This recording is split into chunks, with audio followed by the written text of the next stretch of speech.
جی students, previous clip میں general جو intro تھا اس میں ہم نے آپ کو یہ بتانے کی کوشش کری کہ پانی کی کیا امپورٹنس ہے۔ اب ذرا یہ سمجھتے ہیں کہ غذاؤں کو تقسیم کن کن بنیادوں پہ کیا گیا ہے۔ تو پہلی جو تقسیم ہے وہ کیمیکلز کی بنیاد پر، جیسے کہ carbohydrates, proteins, fat, vitamins and minerals, یعنی غذاؤں میں یہ کیمیکلز موجود ہوتے ہیں، تو اس بنیاد پر تقسیم کی گئی۔ Carbohydrate rich diet, protein rich diet, fat rich diet, vitamins rich diet, mineral rich diet, اس طریقے سے۔ پھر دوسری جو تقسیم ہے وہ سورسز کی بنیاد پر ہے کہ کن کن سورسز سے غذا حاصل ہو رہی ہے، لائک سیریلز، جتنا بھی اناج ہے، گندم ہے، چاول ہے، یہ سب چیزیں اسی سیریل میں آ جاتی ہیں۔ لیگیومز، پھلیاں، دالیں، بے تحاشا قسم کی دالیں ہیں، تو یہ ایک سورس یہ بھی ہے فوڈ کی۔ ویجیٹیبلز، سبزیاں ساری، فروٹس، پھل، پھر گوشت، انڈا، دودھ، پھر فیٹ، آئلز، تیل، روغنیات، اور پھر مغذیہ جات، nuts and oil seeds, sugars, مختلف قسم کی شوگرز، اور اسپائسز یعنی مسالہ جات بھی۔ تو یعنی سورسز کے مطابق بھی اس کی فوڈ کی کلاسیفیکیشن ہے۔ پھر تیسری جو کلاسیفیکیشن ہے وہ فنکشن کے لحاظ سے، کہ جیسے انرجی گیونگ فوڈ، یعنی بھرپور طاقت جس میں موجود ہو ایسی غذائیں، like cereal, sugar, fat, oils وغیرہ۔ پھر اسی طریقے سے باڈی بلڈنگ فوڈ، یعنی جو جسم کو طاقت کے ساتھ ساتھ بلڈ اپ کریں گی اور گروتھ میں بڑی تیزی سے مددگار ہوتی ہیں، لائک میٹ، پوٹری، ایگس، اور فش، مچھلی، دالیں، گراؤنڈ نٹس، یہ تمام چیزیں۔ پھر تیسرا فنکشن کے لحاظ سے کیا ہے، ریپیئرنگ اینڈ مینٹیننس فوڈ، یعنی ویئر ٹیئر کا انسانی جسم میں روزانہ کی بنیاد پر سیلز، ٹیشوز ڈسٹرائے ہوتے ہیں اور بنتے رہتے ہیں، تو یہ جو بننے کا عمل ہے اور ان کو ہیلنگ کرنے کا عمل ہے، that is repairing and maintenance. تو ایسی غذائیں بھی چاہیے انسان کو جو یہ عمل سنبھال سکیں، لائک ویجیٹیبل، فروٹس، ملک، پھل اور سبزیاں۔ دیکھیے کتنی ان کی افادیت ہے کہ ریپیئرنگ فوڈ ہے یہ، اور فی زمانہ سبزیاں اور پھل لوگ کم کھا رہے ہیں اور جنک فوڈ کی طرف زیادہ جا رہے ہیں۔ میں اس پر بھی بات کروں گا، جنک فوڈ کے جو نقصانات ہو رہے ہیں۔ تو ہیلدی فوڈ اور جنک فوڈ، ان میں فرق سمجھنا چاہیے بہرحال۔ اچھا، اب اسی طریقے سے اب یہ سمجھتے ہیں کہ نیوٹرینٹ کسے کہتے ہیں۔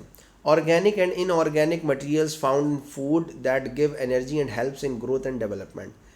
جو غذائیت پیدا کرنے والی صلاحیت رکھتے ہیں کیمیکلز، ان کو ہم کہتے ہیں نیوٹرینٹس، یعنی غذائی اجزاء۔ دیکھیے پانی میں بتا چکا ہوں کہ پانی نیوٹرینٹ نہیں ہے، لیکن اس کے بغیر نیوٹرینٹس کے افعال اچھے نہیں ہو سکتے۔ پھر پانی کی جو امپورٹنس ہے کہ وہ ایک جگہ سے دوسری جگہ نیوٹرینٹس کو لے جانے کے لیے معاون کردار ادا کر رہا ہے بحیثیت میڈیم۔ تو بغیر میڈیم کے کوئی بھی نیوٹرینٹ فائدہ نہیں پہنچا سکتا انسانی جسم کو۔ بہرحال نیوٹرینٹس کی جو میجر کلاسیفیکیشن ہے وہ یہ ہے کہ میکرو نیوٹرینٹس اور مائکرو نیوٹرینٹس۔ میکرو نیوٹرینٹس میں کاربوہائیڈریٹس آتے ہیں جن کی ٹوٹل جو ایوریج انرجی انٹیک ہے وہ 60 سے 80% ہے۔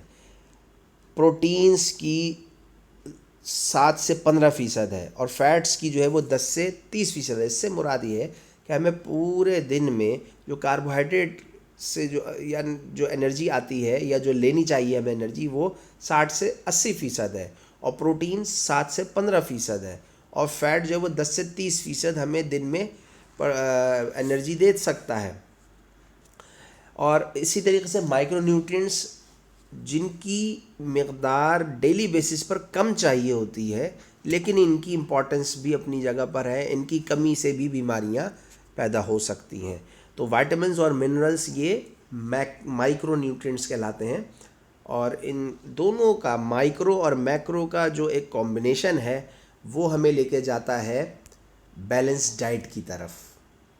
یہ دیکھیے بیلنس ڈائٹ کسے کہتے ہیں؟ It means that eating a wide range of foods in the right proportions and consuming the right amount of food and drinks to achieve and maintain a healthy body weight. یعنی جو جسم کا ایک healthy status ہے، healthy weight ہے، وہ برقرار رہے۔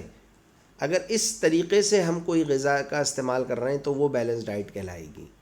ہمیں بیلنس ڈائٹ کی بے تحاشا ضرورت ہے، کیونکہ ہو یہ رہا ہے فی زمانہ، یہ دیکھنے میں آ رہا ہے کہ ہم کسی بھی چیز کے اتنے شوقین ہو جاتے ہیں کہ پھر وہ ہفتے ہفتے کھانا شروع کر دیتے ہیں، لگاتار کھانا شروع کر دیتے ہیں، اس کی فریکوینسی بڑھ جاتی ہے، یا کوئی فیشن کے طور پہ کوئی غذا سامنے آ جاتی ہے، یا کوئی ڈائٹیشین ریکمینڈ کر دیتا ہے، یا کوئی حکیم صاحب یا ڈاکٹر صاحب یا کسی بھی طریقے سے کوئی ریکمینڈ کر دیتا ہے اور پھر اس غذا کے پیچھے لگ جاتے ہیں. تو یہ طریقہ بھی صحیح نہیں ہے. ہمیں بیلنس ڈائٹ لینا چاہیے تاکہ ایک ہیلدی جسم رہے اور ہیلدی مائنڈ رہے. کیونکہ دیکھیے اگر ہیلدی جسم ہے تو ہیلدی مائنڈ رہے گا، اگر جسم صحت مند نہیں ہے تو ذہن بھی اچھا نہیں ہوگا. بہرحال تو بیلنس ڈائٹ کی طرف ہمیں جانا چاہیے. اس کے علاوہ یہ ایک فوڈ پیرامڈ ہے، اس کا بڑا اچھا کانسیپٹ ہے. دیکھیے کہ سب سے نیچے جو ہیں وہ غذائیں رکھی ہوئی ہیں اس فوڈ پیرامڈ میں، رائس اینڈ الٹرنیٹیو، جن کی 5 سے 7 سرونگس بتائی جاتی ہیں، ریکمینڈ کی جاتی ہیں. بہرحال جتنی بھی افورڈ ہو سکے اس چیز پر ہمیں زیادہ ایمفسائز کرتے ہوئے چیزوں کو استعمال کرنا ہے. یعنی یہ اناج، یہ چیزیں جو سب سے بیس میں ہیں فوڈ پیرامڈ کے، ان کا استعمال زیادہ کرنا چاہیے، جس میں تمام سیریلز آ جاتے ہیں، چاول ہے، اور چاول سے بنی ہوئی چیزیں ہیں، گندم اور جو یا ان سے بنی ہوئی، یا مکئی، ان سے بنی ہوئی پروڈکٹس، یا یہ استعمال کی جائیں تو زیادہ مفید ہے. اسی طریقے سے فروٹ اینڈ ویجیٹیبلز ہیں. اب دیکھیے دن میں 2 مرتبہ جو ہے پھل کھانے کے لیے ریکمینڈ کیا جا رہا ہے. بہرحال کم از کم 1 مرتبہ تو پھل استعمال ضرور کریں، اور ہر قسم کا پھل، اور کوشش یہ کریں کہ سیزن کے جو پھل ہیں وہ ضرور استعمال کریں. جیسے کہ موسم سرما میں کینو آ جاتا ہے تو کینو کو استعمال کرنا چاہیے، اللہ پاک دے رہا ہے اس کو اس موسم میں. تو ڈیفینیٹلی ہر چیز میں حکمت ہے. عموماً لوگ یہ سمجھتے ہیں کہ کینو کھانے سے گلا خراب ہو جائے گا اور نہیں کھایا جائے اس سے فلو ہو جائے گا. اس کے برعکس ہے، یہ فلو کو روکتا ہے. اس میں وائٹامن سی ہے، فائبر ہے، پانی کی مقدار بہت اچھی ہے. تو پھل جو ہیں وہ سیزن والے ضرور استعمال کرنا چاہیے. اسی طریقے سے میٹ اینڈ الٹرنیٹیوز، اب دیکھیے بتدریج جو ہے ان کی مقدار کم ہوتی چلی جا رہی ہے، تو ریکمنڈیشن لیس کی طرف آ رہی ہے. تو گوشت کھائیں لیکن کم کھائیں. اب بعض لوگوں کی ایک عادت ہوتی ہے، وہ گوشت خور ہو جاتے ہیں، اتنا ماشاءاللہ گوشت کے شوقین ہوتے ہیں کہ ان کا دن پورا ہی نہیں ہوتا گوشت کھائے بغیر. تو یہ عادت بھی صحیح نہیں ہے. ایسے لوگوں کو قبض کی شکایت ہو جاتی ہے اور وزن بڑھنے لگتا ہے.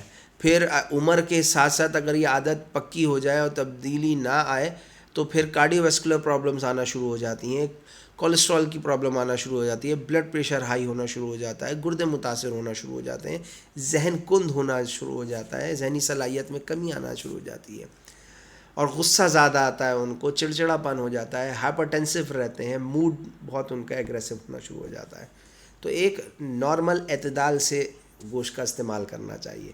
اسی طریقے سے چکنائی کی جو چیزیں ہیں ان کا بھی استعمال ایک اعتدال میں کرنا بہت ضروری ہے. تو ایک یہ فوڈ پیرامڈ کا کانسیپٹ ہے، اور یہ بہت اچھا کانسیپٹ ہے. اس تصویر کو ذہن میں رکھنا چاہیے بحیثیت معالج بھی. اور اگر آپ اپنے مریضوں کو سمجھانا چاہتے ہیں کہ بیلنس ڈائٹ کا کیا کانسیپٹ ہے اور فوڈ پیرامڈ کا کیا کانسیپٹ ہے، تو اس تصویر سے رہنمائی ہو سکتی ہے. انشاءاللہ تعالی آگے کلپ میں آپ سے ایک اسپیشل ڈائٹ چارٹ ڈسکس کروں گا، خاص طور پہ ان لوگوں کے لیے جو چاہتے ہیں اپنا وزن کم کرنا. اور یہ اکثر لوگ پوچھتے ہیں کہ بھائی کوئی ایسا ڈائٹ چارٹ بتائیے جو فالو ہم کریں اور ہمارا وزن جو ہے کنٹرول ہو جائے. تو انشاءاللہ تعالی وہ ڈسکس کریں گے نیکسٹ کلپ میں انشاءاللہ.